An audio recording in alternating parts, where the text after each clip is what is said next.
आज नहीं तो 2025 नहीं तो 26 या 27 में वो ताइवान पे एक ऑनस्लॉट करके वहां पे अटैक करेंगे। चाइना ने उसके बाद ताइवान को एनसर्कल करना चालू कर दिया। उन्होंने ताइवान के रिस्पॉन्स टाइम्स को देखना चालू कर दिया। उन्होंने अपने फाइटर एयरक्राफ्ट ताइवान के ऊपर उड़ाने चालू कर दिए। अमेरिका अभी ताइवान को आर्म्स दे रहा है। ऑस्ट्रेलिया है जिसको चाइना हमेशा लूट रहा है। जय हिंद, नमस्कार। मैं अंबर जैदी स्वागत करती हूँ आप सबका एक बार फिर से हमारे आज के खास कार्यक्रम में। और आज बात करेंगे प्रेसिडेंट शी जिनपिंग ने जो 2025 का बयान दिया है और अपने उस एड्रेस में उन्होंने एक बड़ी बात कही है। बड़ी बात यह है कि ताइवान और चाइना के रीयूनिफिकेशन को कोई भी ताकत नहीं रोक पाएगी, और ये सच है जो कोई बदल नहीं पाएगा। बड़ा बयान है। 2025 के पहले एड्रेस में उन्होंने एक बड़ी बात कही है। इसका क्या मतलब निकलता है, क्या कुछ आने वाले समय में हम इस पर होते हुए देख पाएंगे, इसी पर बात करने के लिए हमारे साथ एक मेहमान जुड़े हैं। उमेश अग्रवाल जी, बहुत बहुत स्वागत है आपका। जय हिंद, नमस्कार। जय श्री राम अंबर जी। जय श्री राम। उमेश जी, शी जिनपिंग ने अपने 2025 के एड्रेस में एक बड़ा बयान दे दिया कि चाइना और ताइवान के रीयूनिफिकेशन को कोई भी नहीं रोक पाएगा, और ये सत्य है जो कोई बदल नहीं सकता। बड़ा बयान है। और इसको किस तरह से देखा जाना चाहिए, क्योंकि हमने देखा है कि पिछले कुछ दिनों में जो कुछ चाइना और उसके आसपास साउथ चाइना सी, ताइवान और जो कुछ भी हो रहा है, इनफैक्ट यूएस भी इस पूरे रीजन में एक्टिव हुआ है, चाइना को एनसर्कल करने की कोशिश हो रही है। क्या कुछ होने वाला है, क्या इशारे हैं प्रेसिडेंट शी जिनपिंग के, क्या किस तरह से देखना चाहिए इसको? देखिए, प्रेसिडेंट शी जिनपिंग जो चाइना के प्रेसिडेंट है, उन्होंने अपने न्यू ईयर एड्रेस में बोला है कि जो ताइवान स्ट्रेट के जो दोनों ताइवान स्ट्रेट के बॉर्डर पे जो दोनों लैंड है, they are from the one blood. ठीक है, they form the one country. No force on earth can stop the reunification of Taiwan with China. इसका मतलब यही है कि कहीं ना कहीं उन्होंने इंडिकेशन दे दिया है कि कहीं आज नहीं तो 2025 नहीं तो 26 या 27 में वो ताइवान पे एक ऑनस्लॉट करके वहां पे अटैक करेंगे। और आपने देख लिया है कि 2025 में डोनाल्ड ट्रंप 20 जनवरी 2025 को ओथ लेने वाले हैं। डोनाल्ड ट्रंप की कैबिनेट में जो मैक्सिमम उनके एडवाइजर्स हैं या ब्यूरोक्रेसी है, सबका एंटी चाइना स्टैंड है। भले आप उसके अंदर तुलसी गबार्ड को देख लीजिए या माइक वॉल्ट्स को देख लीजिए या काश पटेल को देख लीजिए या विवेक रामास्वामी को देख लीजिए, everyone is an anti China hawk. ठीक है, तो एक तरह से मैसेज भेज रहा है चाइना डोनाल्ड ट्रंप की एडमिनिस्ट्रेशन को, कि डायरेक्ट चैलेंज दे रहा है कि आप उसके अंदर इंटरफियर मत करिए। आप जो अमेरिका उसको वेपन्स दे रहा है उनको मत दीजिए। अभी ताइवान के अंदर इलेक्शंस हुए थे मई 2024 में। वहां पे दो पार्टीज है। जो अभी रूलिंग पार्टी है, it is known for having an anti China stand. वो कोई भी चीज अपोज करते हैं रीयूनिफिकेशन विद द मेनलैंड। और वहां की जो अपोजिशन पार्टी है, वो बोलते हैं we have the same history, we have the same culture, we see greater integration with the mainland. क्या हुआ कि पिछले 3 इलेक्शन से ये जो एंटी चाइना पार्टी है वो जीत रही है। आपको समझना पड़ेगा कि ताइवान के लोग, they don't consider themselves as Chinese anymore. जो चाइना में पर कैपिटा इनकम है 12,000 यूएसडी है, जबकि ताइवान में बोलते हैं 60 से 65,000 है, 5 गुना ज्यादा है। वहां पे डेमोक्रेसी है, जबकि चाइना में कम्युनिज्म है। वहां के लोग चाहते ही नहीं है कि वो मेनलैंड के साथ इंटीग्रेट हुए। आपको मालूम है क्या हुआ है हांगकांग में? हांगकांग में कैसे कर्टेल किया चाइना ने, फ्रीडम राइट्स कैसे कर्टेल किया, मकाऊ में कैसे किया। तो उनको मालूम समझ में आ गया है कि ताइवान के लोगों को कि चाइना में रह के उनको कोई मतलब नहीं है।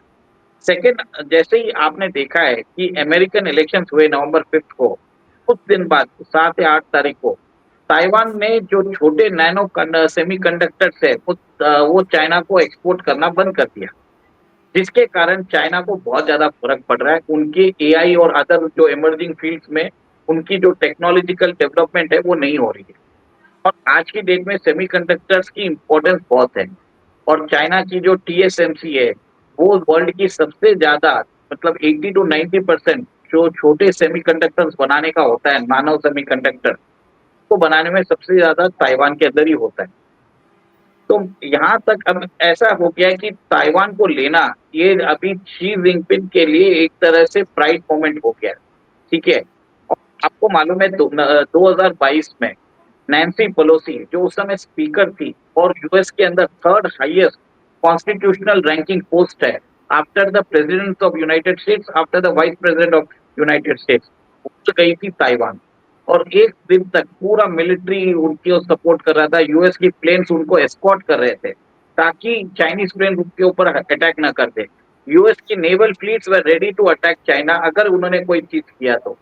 चलिए कुछ हुआ नहीं, बट चाइना ने उसके बाद क्या किया, चाइना ने उसके बाद ताइवान को एनसर्कल करना चालू कर दिया।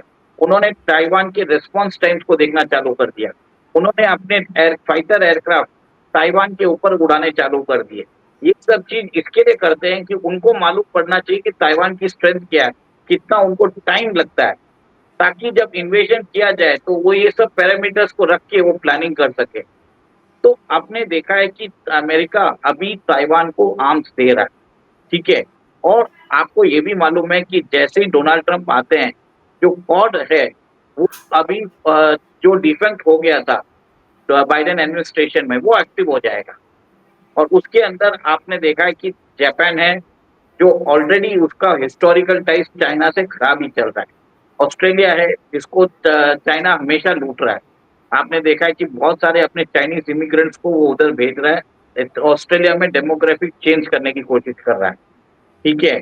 और यूनाइटेड स्टेट्स में भी ऐसे आपको आपने देखा होगा कि डोनाल्ड ट्रंप ने बोल दिया कि पनामा कैनल पे हम वापस कंट्रोल ले लेंगे अगर आपने उसको चाइनीज को बेचा तो चाइना क्या कर रहा है, नॉर्थ अमेरिका और साउथ अमेरिका में पोर्ट्स बाई कर रहा है। थोड़े दिन पहले उन्होंने पेरू जो कंट्री है साउथ अमेरिका में, उधर जो कैपिटल लीमा का पोर्ट उन्होंने इनॉग्रेट किया था शी जिनपिंग ने वर्चुअली।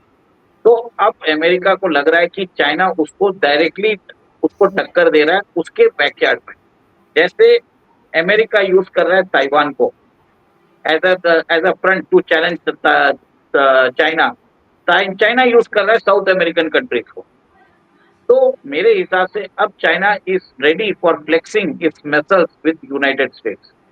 और यही चीज ग्रीनलैंड में भी हमने देखा, क्योंकि ग्रीनलैंड के अंदर चाइना बहुत सारे इंफ्रास्ट्रक्चर प्रोजेक्ट्स के लिए रेडी हो गया था फाइनेंसिंग करने के लिए। तो वहां पे भी यूएस ने उधर की सरकार को बोल दिया कि आप उनसे फंडिंग नहीं लेंगे, क्योंकि ग्रीनलैंड के पास सबसे ज्यादा रेयर अर्थ मिनरल्स है। तो एक तरह से जियो पॉलिटिकल जो बोलते हैं ना, एक मैसेज भेजने की एक कवायद है कि आप भी अगर बता सकते हो तो हम भी आपको चैलेंज करने के लिए रेडी हैं। और आपने देखा है कि डोनाल्ड ट्रंप ने शी जिनपिंग को इनविटेशन भी दिया था कि 20 जनवरी स्वेरिंग सेरेमनी पे आइए, बट शी जिनपिंग ने क्वाइटली मना कर दिया। तो अब मुझे एक लग रहा है कि ताइवान के थ्रू एक शोडाउन होने वाला है, कहीं ना कहीं कुछ ना कुछ होगा। इसके हिसाब से जैसे ही डोनाल्ड ट्रंप आएंगे, China will try to do more military drills near the strait of Taiwan. और अब स्ट्रेट ऑफ ताइवान में ग्रेटर ग्रेटर मिलिट्री शिप्स का आगमन भी होगा। जैसे यूएस की 7th फ्लीट जाती है, ब्रिटिश शिप्स भी जाना चालू कर दिया, फ्रेंच शिप्स भी जाना चालू कर दिया, जर्मन शिप्स भी जाना चालू होगा। जो क्वाड है उसको क्वाड प्लस बनाया जाएगा। वहां पे आप देखेंगे जर्मनी, फ्रांस और यूके को भी इन्वॉल्व किया जाएगा, अलॉन्ग विद फिलीपाइंस और जो भी वियतनाम, जो बाकी सब कंट्रीज है, आसियान कंट्रीज है, इन सबको एक रेनबो अलायंस बना के चाइना के अगेंस्ट एक घेराबंदी करने का प्लान किया जाएगा फ्यूचर में। जी।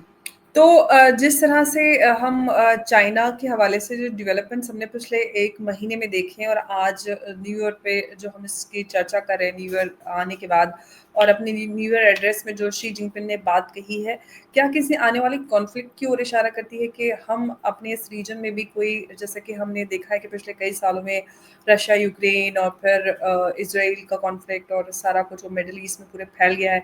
तो क्या ये सारा इधर भी कुछ इस तरह का कुछ हम होते हुए देखेंगे? देखिए, चाइना ने तो बता ही दिया कि हम रेडी है। उन्होंने अपना, अभी आपने देखा होगा कि कुछ दिनों से उन्होंने अपना 6th generation fighter aircraft unveil किया। उन्होंने हुँ, अपना सबसे बड़ा एमपीवीएस जो वेसल अटैक व्हीकल है, उन्होंने हुँ, उसको भी अनवील किया। ऐसे ऐसे उन्होंने शिप्स बना दिए हैं जिसके कारण जहाँ वहां पे मेरे ख्याल से 15 टन के जो ड्रोन्स है उनको भी लेके जा सकते हैं। चाइना हम्म। अभी 1 मिलियन सुसाइड ड्रोन्स भी बना रहा है। ठीक है, तो चाइना तो वॉर की तैयारी में लग चुका है, उसको मालूम है कभी ना कभी तो उसके यूएस और उसके बीच में एक लिमिटेड वॉर हो सकता है।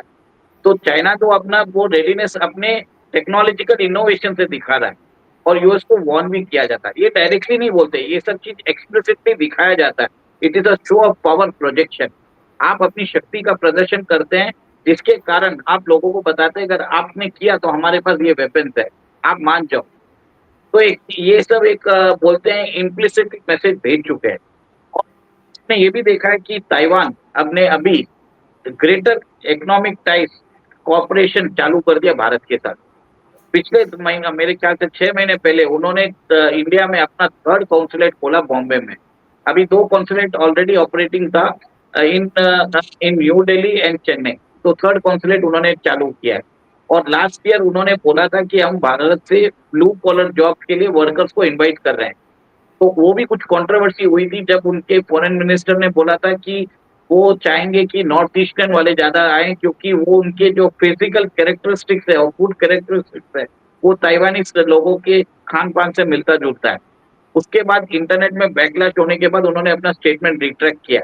अब कल ही न्यूज आई है कि उन्होंने नया वीजा पॉलिसी निकाला है और they are aiming that India से अराउंड 10 से 15 हजार लोगों को इनवाइट करें क्योंकि इंडिया के पास वो डेमोग्राफिक डिविडेंड भी है। आपने देखा कि इसराइल ने अपनी कंट्री में पैलेस्टीनियन वर्कर्स को रिप्लेस कर दिया है। 16,000 Indian workers are working right now in Israel.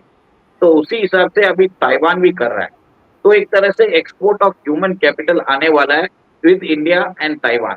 और इंडिया भी देख रहा है कि क्या उससे क्या फर्क पड़ने का है। उसको भी अगर आपने ये भी देखा होगा जो फॉक्सकॉन की कंपनी है वो इंडिया में अपना ऑपरेशन बढ़ा रही है। ताइवान क्या कर रहा है कि इंडिया जो क्वाड कंट्रीज है उसके साथ ग्रेटर इकोनॉमिक टाइज बढ़ा के वो एक तरह से उनका भी सपोर्ट लेना चाहता है। India is never supported Taiwan explicitly, but जिस हिसाब से ग्रेटर इकोनॉमिक टाइज बढ़ रहा है दोनों कंट्री के बीच में, कल in the event of invasion India को भी फोर्स किया जाएगा कि वो ताइवान के सपोर्ट में आए। जी, बिल्कुल। अगर ऐसा होता है तो हम अगर भारत की बात करें, तो यूएस के साथ जाएगा, चाइना के साथ जाएगा, ताइवान के साथ जाएगा, कैसा जाएगा? क्योंकि अभी चाइना से भी हमारे रिश्ते बेहतर हो चुके हैं। यूएस है ही हमारा एक पुराना पार्टनर, ताइवान से अच्छे रिश्ते हैं। तो भारत का क्या स्टैंड होने वाला है और भारत पे इन सारी चीज़ों का क्या असर पड़ सकता है अगर इस तरह की सिचुएशन कोई डेवलप होती है तो? अंबर जी एक सिंपल सा रूल समझ लीजिए। एक एक तरह से गुट्टी बांध लीजिए। India and China can never be friends. आपने नहीं, देखा नहीं, है कि वो तो ठीक है बट स्टिल हमारे रिश्ते बेहतर हुए हैं थोड़ा पहले से। हुँ, देखिए उसको बेहतर बोलते भी नहीं है, इसको बोलते हैं ओके। Convenience and arrangement. ठीक है, उनको करना है अभी ताइवान के ऊपर वॉर तो वो इंडिया के साथ हिमालयाज में एक पीस मेकिंग कर रहे हैं। पर आपको जान के हैरानी होगी कि जो 38,000 किलोमीटर जो आकाशी चीन है अक्साई जिसको चीन, जी। हाँ, जिसको कॉन्कर कर लिया था चाइना ने, उधर उन्होंने चाइनीज लोगों को रिहेबिलिटेटेड कर रहे हैं। उधर उन्होंने नया एडमिनिस्ट्रेशन बना दिया है ताकि वो नेगोशिएट कर सके। आपने चाइनी इंडियन लैंड को ऑक्यूपाई करके वहां पे चाइनीज को वहां पे आप बसा रहे हो, उसका मतलब क्या है? आपने भले ही डिसएंगेजमेंट कर दिया हो, डी एस्केलेशन नहीं हुआ है। आज भी इस बॉर्डर पे तनाव है, चाइना के ऊपर भरोसा नहीं किया जा सकता। ठीक है, जी, ये जो कॉस्मेटिक मेजर्स होते हैं उसको कभी मत समझिए कि चाइना हमारा दोस्त है। जब जी, तक चाइना में जब तक जो मैंने चाइना में सवाल पूछा था मैं भारत का क्या स्टैंड रहने वाला है और भारत किसके साथ जाएगा और इसका क्या भारत के ऊपर इसके असर होंगे? वो मैं आपसे जानना देखिए चाहती वही मैं वहीं पे आ रहा हूँ। देख हूँ। मैं यही बोल रहा हूँ कि भारत देखेगा अपना फायदा किधर है। ना तो वो चाइना के साथ जाएगा, ना ताइवान के साथ जाएगा, ना अमेरिका के साथ जाएगा। वो ये देखेगा कि उसका फायदा क्या है। अगर उसको लगा कि ताइवान के साथ रहने में ज्यादा फायदा है और इसके कारण अमेरिका अगर वहां पे युद्ध करता है उसके कारण चाइना वीक होता है, तो चाइना को अपनी सारी फोर्सेस हिमालय से उठा के उसको साउथ चाइना सी भेजनी पड़ेगी। तो वहां पे जब सिचुएशन होगा, सिचुएशन कैसे डेवलप होता है और अमेरिका का इन्वॉल्वमेंट कितना ग्रेटर होता है, वो देखा जाएगा। अगर अमेरिका अपनी सारी शक्ति उधर साउथ चाइना सी में लगाता है तो चाइना को उधर अपनी सारी फोर्सेस लगानी पड़ेगी, ठीक है। तो भारत देखेगा उस समय क्या सिचुएशन हो रही है। भारत अपनी इकोनॉमिक फायदे के हिसाब से इन दोनों का सपोर्ट करेगा या कितना करना नहीं करना है, वो उस समय सिचुएशन देख के करने वाला है। तो इसको बोलते हैं इकोनॉमिक सॉवरेनिटी। इसमें हम अपने फायदे के हिसाब से हम डिसीजन लेंगे, यूएस के हिसाब से नहीं लेंगे। We will not become the front line soldiers for America to confront China. China. जैसे अभी जैसे आपने देखा कि यूरोप ने अभी यूक्रेन को यूज किया है as a tool to confront with Russia, वैसा इंडिया करने वाला नहीं है। और अमेरिका को सबसे बड़ा प्रॉब्लम ही वही है कि India is not becoming the tool to confront China. देखिए अमेरिका का इन्वेस्टमेंट चाइना में है, वहां पे बिजनेस भी करेंगे, ठीक है, पर वो एक्सपेक्ट करते हैं कि इंडिया उनकी उनकी लड़ाई लड़े। ये कैसे होने के सवाल है। तो वो होने नहीं दे रहे हैं। इसी के कारण अमेरिका और इंडिया के रिलेशंस में खराब खटास है, क्योंकि इंडिया मानता नहीं है ना बात उनकी। और सेकंड, इंडिया ने क्या किया, आपने कोविड के अंदर देखा है कि फ्री वैक्सीन 110 कंट्रीज को बेच डाली। इंडिया जी। का अपना खुद का आर्म्स वेपन्स बना रहा है, ठीक है। तो ये डायरेक्टली हम compete कर रहे हैं with the military industrial complex and the deep state of United states.